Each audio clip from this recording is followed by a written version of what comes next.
ডাকে কে? অথচ আসে তো না। 90% নামাজি না, 90% মুসলমান নামাজ পড়ে না। আচ্ছা, গ্রাম্য মানুষ পড়ে না, অশিক্ষিত।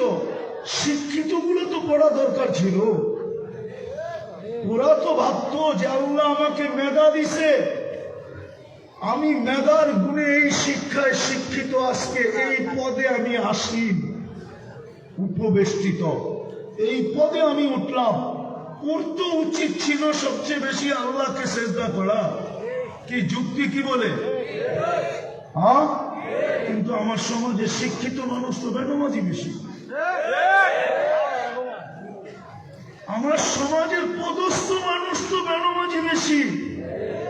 ওকে পদে বসাইলো কে? ও পদে কিসের জুড়ে বসলো? বিবেক বুদ্ধি বিদ্যার জুড়ে বসলো, ঠিক না? এটা তো মানবেন, বিবেক বুদ্ধি বিদ্যার জুড়ে। ওকে তিনটা দিল কে?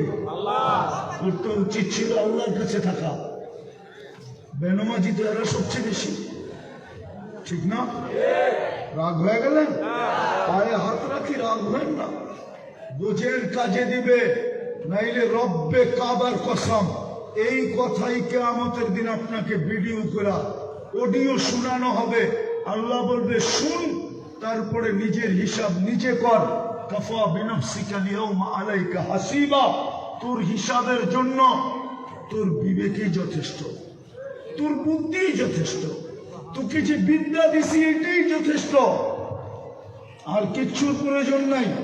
আমি কথা শেষ দিকে চলে আসছি, বুঝেন, কাজে দিবে।